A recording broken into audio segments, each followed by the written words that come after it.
Following the outbreak of the armed conflict in Ukraine, President Putin issued an international warning that resonated around the world as a threat. Anyone who attempts to hinder us, and even more so create threats to our country and our people, should know that Russia's response will be immediate and will lead to consequences that have never been seen in history. Days later, Putin ordered his strategic nuclear weapons forces to enter a state of maximum alert. For many analysts, Putin's implicit warning to use nuclear weapons against Ukraine or any country that interferes has rekindled an old fear that has not been felt since the Cold War. But how likely is a nuclear attack? What would be the consequences and scope in different parts of the world? And how would the other world powers with nuclear weapons react? In this video, we will answer all these questions, and I will show you a virtual simulation of what would happen if Russia unleashed a nuclear attack and the possible nuclear counterattacks from the rest of the world. I am Victor, and this is the Mexican family. If we review Putin's first message or warning, it clearly implies that his reaction to a military intervention by NATO member countries in Ukraine would result in the use of nuclear weapons. Fortunately for the world, and unfortunately for Ukraine, Biden and other NATO leaders have made it very clear that there is no real possibility of military intervention in Ukraine. But still, Putin's hidden threat of nuclear retaliation is not completely empty. It is part of his overall strategy that can change from one day to the next if he feels cornered. And that is precisely what happened recently when Vladimir Putin ordered Russia's strategic nuclear weapons forces to go on high alert, and the Russian president blamed hostile actions in the economic sphere, which is a reaction to the economic sanctions that various countries have imposed on Russia. The threat of a nuclear attack could not only be caused by the conflict in Ukraine. In fact, this is not the first time that Putin has made a nuclear threat.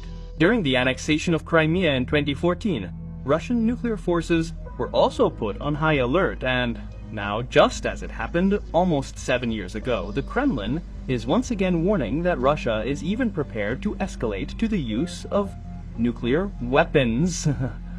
So we could say from the outset that if NATO were to decide to intervene militarily in Ukraine, then the risk of Russia launching nuclear weapons would be greater. But there is also another scenario.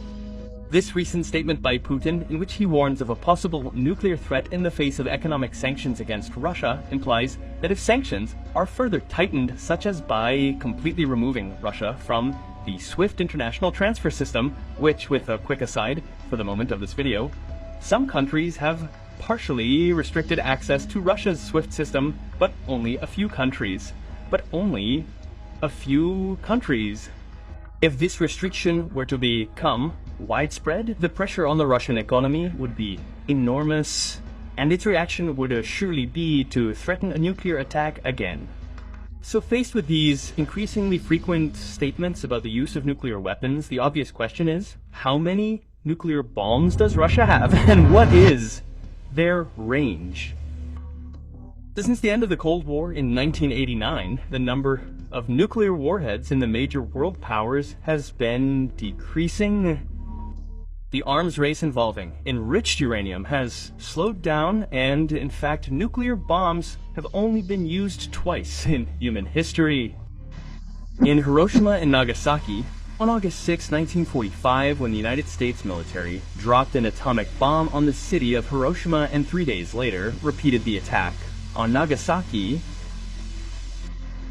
those two atomic bombs, the only ones used to this day, left more than 200,000 people dead instantly from radiation. But the disastrous thing about atomic bombs is that people continue to die for years. Decades after its detonation, the 200,000 deaths caused by the explosion were joined by 400,000 more deaths from health problems related to atomic radiation.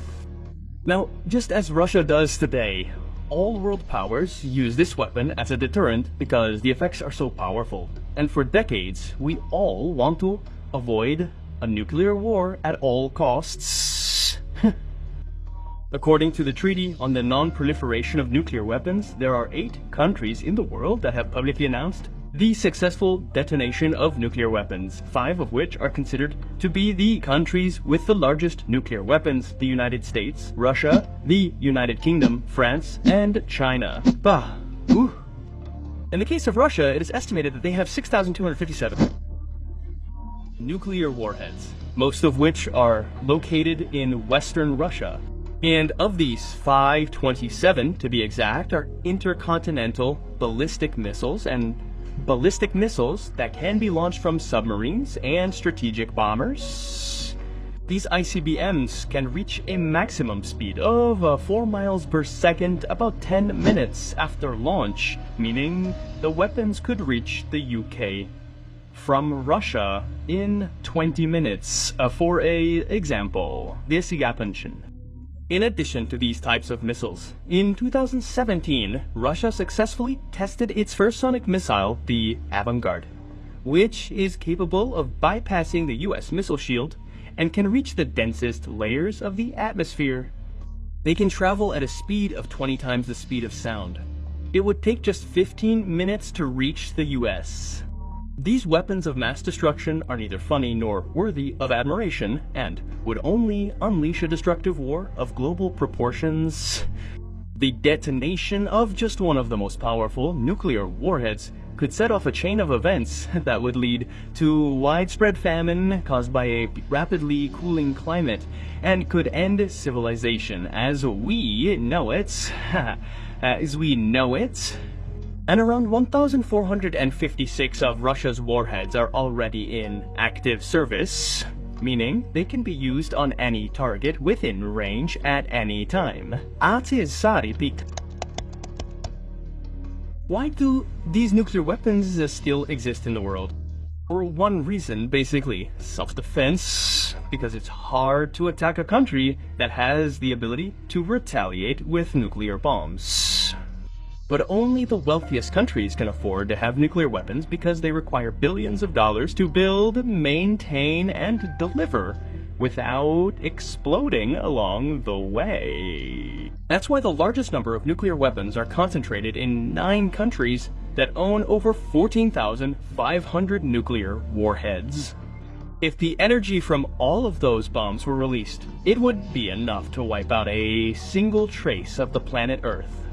But while that's an alarming number, it's far fewer than the number of bombs that existed during the Cold War in 1986, when it's estimated there were over 70,000 nuclear warheads.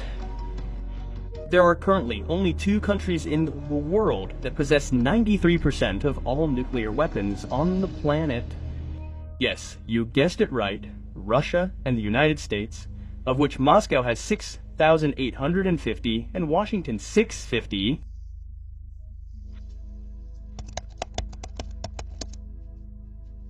During the Cold War, it was believed that having the ability to attack any major city in the world or strategic military position with a nuclear bomb would make fear so great that no one would want to fight against that country. And although after the Cold War, the major world powers created a nuclear arms control network so that all weapons would be destroyed, in practice, while most countries such as the United Kingdom, France, China, Israel, India, Pakistan, and North Korea got rid of most of their nuclear bombs, keeping only a few for themselves, there were 2 countries in particular that, as we say in Mexico, pretended that the Virgin Mary was speaking to them and kept most of their warheads.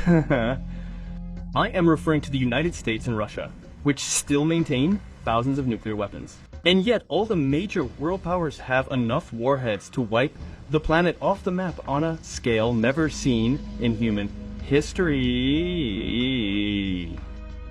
That is why a scenario in which the United States and Russia began exchanging nuclear attacks would be disastrous for all of humanity.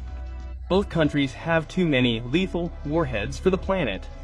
In fact, Russia is the only country in the world that could match the United States bomb for bomb in any conflict. And that is why the current arms race has been generated around the capacity and delivery speed of these warheads. A race led by countries such as the United States, Russia, and China, which possess the largest number of nuclear and hypersonic glider rockets that exceed 20 times the speed of sound. No matter the number of kilotons, a nuclear attack using modern technology would unleash suffering on a scale not seen since World War II. In fact, nuclear researcher Wernstein developed a website called NukeMap that allows users to drop a simulated atomic bomb of the same proportions as the nuclear warheads that each country has on any target you want. And if you use this simulator, you will realize that the consequences of an explosion anywhere in the world would be disastrous. As an example, on the screen I am showing you a simulation of one of the most powerful nuclear bombs that Russia has in its arsenal, the Topol SS-25 bomb with a destructive capacity of 800. This central yellow circle that we see here is the radius of the fireball, that is, the mushroom cloud, that would extend about 2.5 square kilometers. And this other dark or gray circle that you see here would extend over an area of 134 square kilometers, and all the people who were inside this dark gray circle would face the maximum amount of radiation, enough for between 50 and 90% of them to die from the effects of radiation. But it's not an instant death, it's an agony that lasts anywhere from 24 hours to several weeks. One of the worst and cruelest ways to die is through radiation poisoning. And these are some of the symptoms that victims exposed to radiation from an atomic bomb would exhibit: nausea and vomiting, spontaneous bleeding, bloody diarrhea, severe skin burns that cause the skin to slowly peel off. But those are just the nuclear consequences of this first yellow circle. All those affected are missing from this second gray circle that you see here again, and that's where a shockwave does much more damage. Within this area, the bomb would level buildings, condos, homes, and kill everyone in that area, spreading debris and fire everywhere. And people inside this larger yellow circle over an area of 15 square miles would receive third-degree burns. Anyone exposed to this bright flash of light that would extend for hundreds of kilometers would suffer radioactive burns to their skin and would set everything in its path on fire. Although the victim's skin would practically peel off their bodies, they might not feel real pain because the radiation burns would destroy their nervous systems, but they would not be able to use their extremities exposed to the radiation. And in order to survive any longer, they would have to have them amputated. All of these symptoms are described in even more horrific detail that I don't even want to mention, according to the nuclear simulator on the Nukem site. And the nuclear destruction wouldn't end there.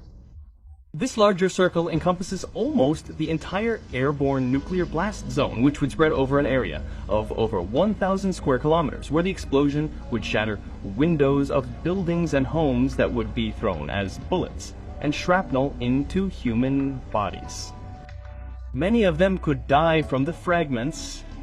The few who survive a nuclear blast would slowly die over the next few days or weeks from radiation. Some outside this area, in other states or even countries, would also die from radioactive winds, from irradiated objects, and from radioactive fallout falling from the sky hundreds of miles away from the impact zone.